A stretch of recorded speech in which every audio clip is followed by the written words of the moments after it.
Hi there, I'm Brandon. And I'm Austin. And welcome to the very first episode of Banished to the Back Shelf. And have we got a special one for you today? Today, we'd like to share with you Big and Hairy. Is that good?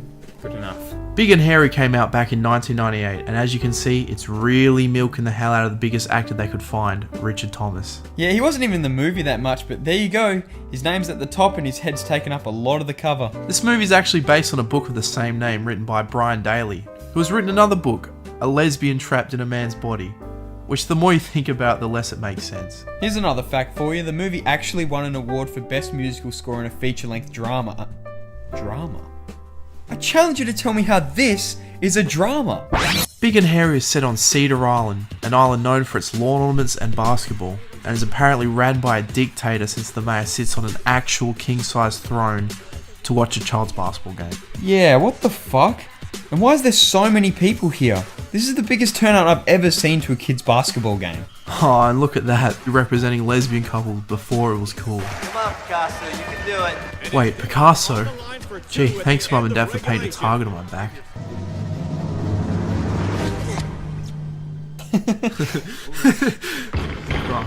Wait just a goddamn minute. How did he get... I'm sorry, he's straight on, and then... How does it hit the side? I don't know. It's like they shot it from there, but he's meant to be... So anyway, long story short, he's shit at basketball. He misses the winning shots and disappoints his team. Oh, but at least we get to see more of his wacky parents.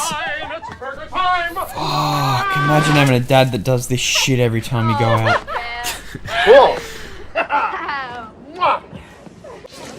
Here you go, bub. Every lawn ornament gets a free hamburger after every game. Wait a fucking minute. Their team is actually called the Lawn Ornaments. Who do they verse? The Garden Sheds? Like, Let me tell you people something. Cedar Island is famous for two things: lawn ornaments and basketball. Do you realize this could be the first season Cedar Island fails to make the Tidewater League tournament? Jesus Christ, settle down. It's a kid's basketball game, for Christ's sake. I mean, aren't you the mayor? Like, shouldn't you be overseeing the police force and making sure the kids have a good education? What are we doing here? Wish we could move back to Chicago. Back where my friends are. This is where your father's work is, honey. He was lucky to get this job, you know. There aren't that many opportunities for ceramic lawn ornament designers.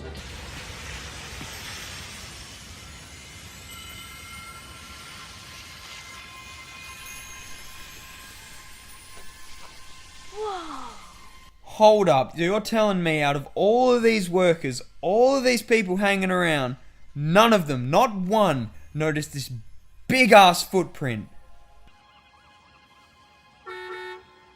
Wait, did the bus honk at him to hurry up? I'm sure buses aren't that polite. A bus driver wouldn't even let me the other day, let me off with 5 cents. I had to ask Lucas for 5 cents because he wouldn't let me on. Oh, but he's very patient for this Yeah, what the fuck? Ah, you gotta be fucking kidding me. Basket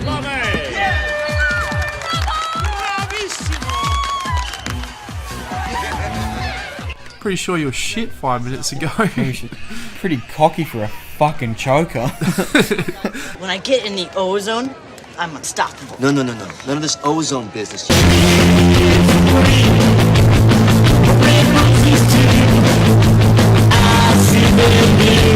You cannot be afraid to get under the basket. Picasso, check in. Get in there. I'm not feeling so good. What's the matter? I think I better stay on the bench. Everybody up! Merry Christmas! And now it's Christmas for some reason. Wow, really getting the money's worth out of this guy. How's he got so much energy?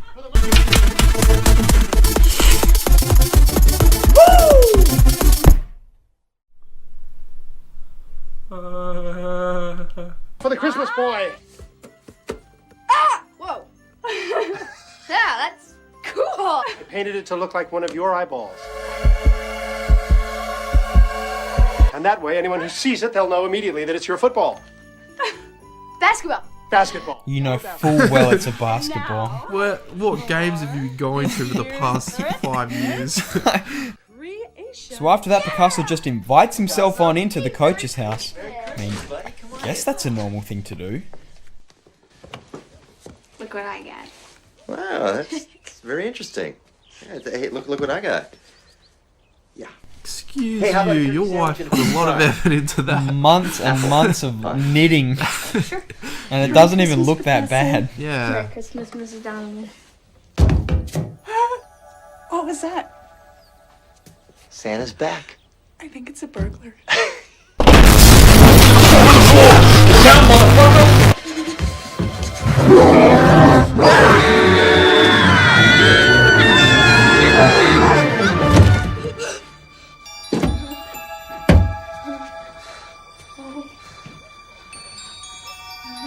Jesus, that makeup is horrifying. If I was a kid watching this, I'd be pretty fucked up. Was it a bear? It's a Sasquatch. And then they just let him into the house?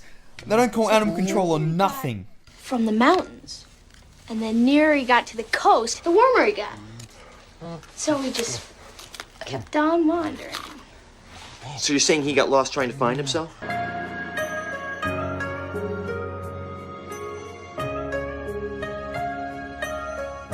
Jeez, he's shaking. You've got fur on. How can you be cold? You live in the forest. This is a air-conditioned, like, heated house. Yeah, and then he decides to bring him home. Good one. And then he figures out he can play basketball, which is pretty relevant to the plot. The exact same shots I took in the exact same order. That documentary said they learned by imitation. You didn't slam dunk. Stop lying to your coach. If I recruit a player this good, and we start winning games, maybe the other kids... What? like me. Yeah, right.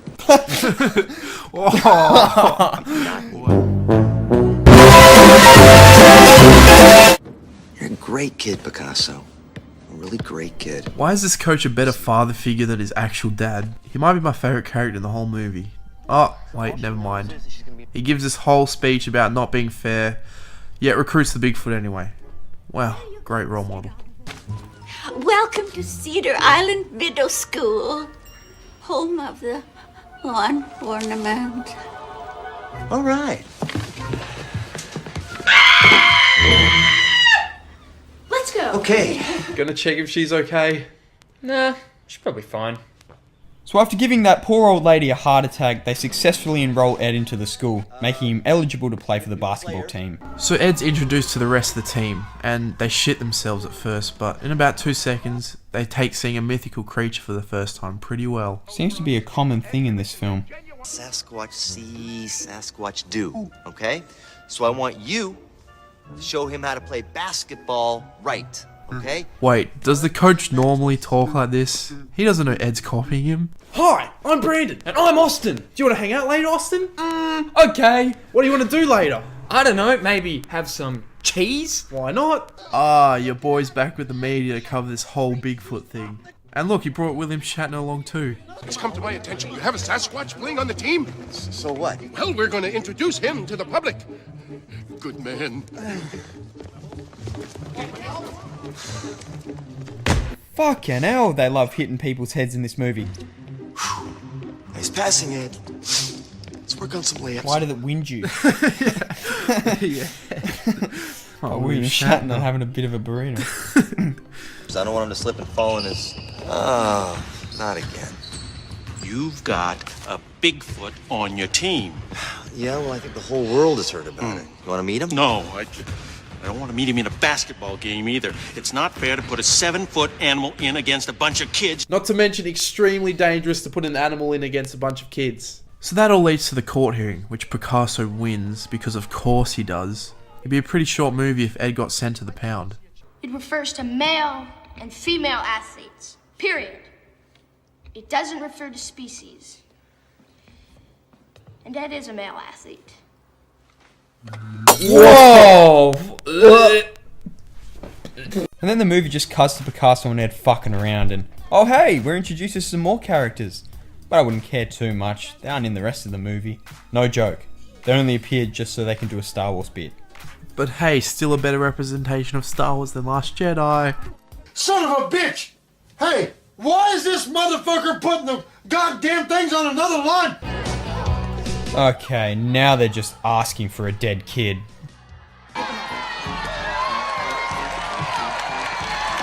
Oh, you look like the biggest douchebag right now. I overlooked an infraction of the rules. Coach Donovan, you have 13 players on your team, and the rule book clearly states you can have no more than 12. I'm sorry to say, the Spuds win by forfeit. Turns out there are too many players on the team, so in order to play in the finals, they have to get rid of a player. And what the fuck? The coach is a teacher now. Mr. Donovan, can I talk to you? Yeah. What's up, Picasso? I've decided to quit the team. Yeah. No! Oh, Picasso! You're the worst player on the team. Why'd you get rid of him? You can let Ed play in my place. Picasso, you don't have to do this. You have as much right to be on this team as Ed does. Even more. He had so much talent. No, he didn't. That's why he's dropped.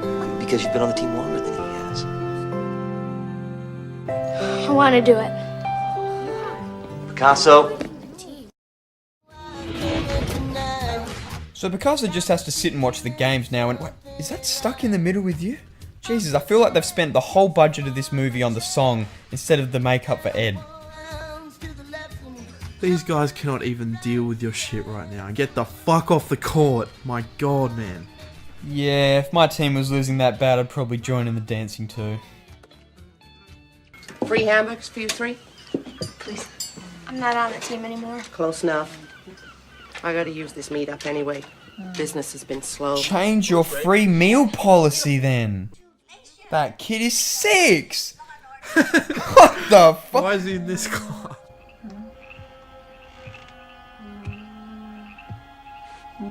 Ed, what are you doing, Ed? No, Ed.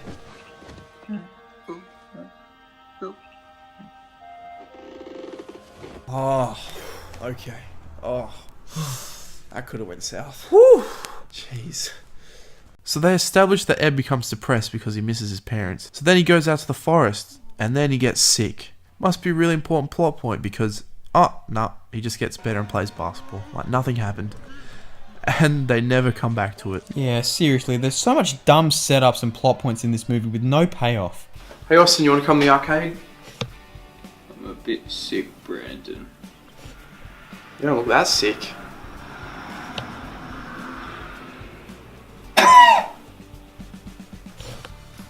They're doing 2 for 1 on chicken wings. Huh?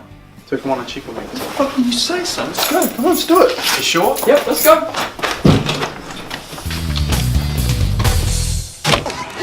Where's Ed? Right there, you blind bitch. Surely you can see a 7-foot fucking monster on the bench. So after they win, they all go to the Valentine's Ball where Ed gets some pussy and they play some Footloose. Wait. At least I think that's Footloose. Wait, they made a rip-off of Footloose for the movie? Yes, they did, Austin. Yes, they did. And there's one more thing. As far as Ed is concerned, I took advantage of him because I was afraid of losing my job. We're very happy to have Ed on the team. So, is Ed gonna go to school tomorrow? He's big. Well, you can't tell me what to do. I'm not very proud of that. I don't know how I can thank you all. You can win. Win tomorrow night or you're fired. Wait, are you going to fire him from his coaching job or teaching job? Because if it's both, why are you doing this? You're literally going to ruin his life over a kid's basketball game. You're a dickhead. Well, no more bum stock. We're not going to play with Ed anymore. And if we lose, well, it's better than cheating to win. Yeah. You said it, Coach. She's right. That's right. It's I'll remember this. So So after the coach stands up to the mayor, Picasso heads to the locker room where he meets the real villain of the movie. Bad writing. No, not really. It's this kid. You're the loser. If you'd stop hogging the ball and you started to do what Mr. Donovan said, you guys could win. Ah, my head! Oh. I let you make me feel like a piece of dirt, but no more, Roland. I live here, and whether you like it or not, that makes me an island boy. Do you get it, Roland? I'm an island boy. Why is he just not standing there watching the kid get punched? You're the coach. Do something. Welcome back. So I guess Picasso's back on the team. Yeah, fuck Ed, right? Speaking of Ed, him and Picasso head into the forest for some reason. And Jesus Christ, there's more of them!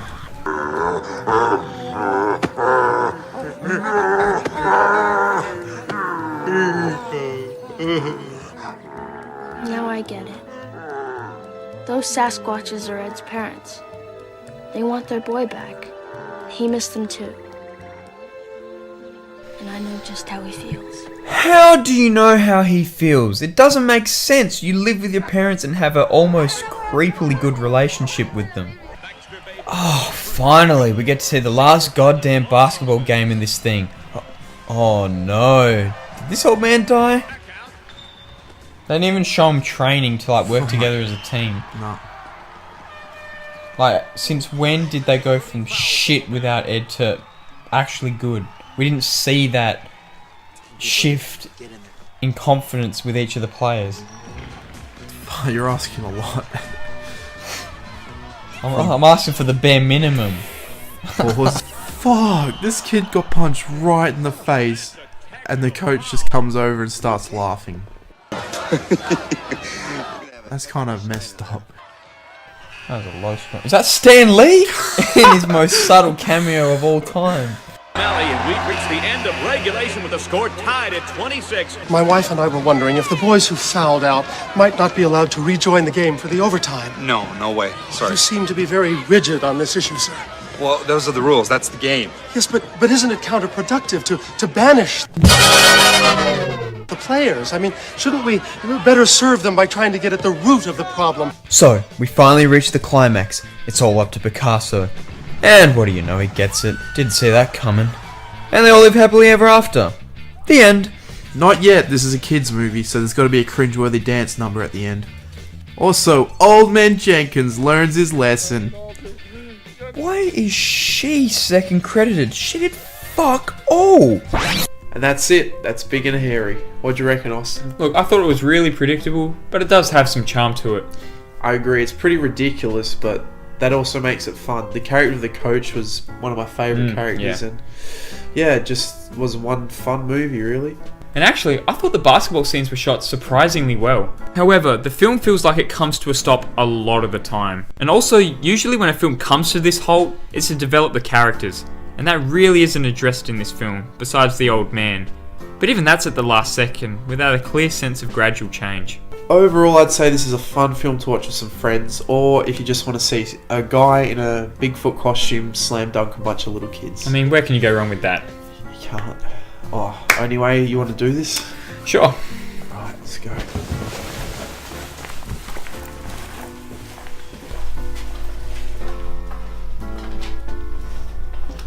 And for those reasons and many more, Big and Hairy is banished to the back shelf. We'll see you next time.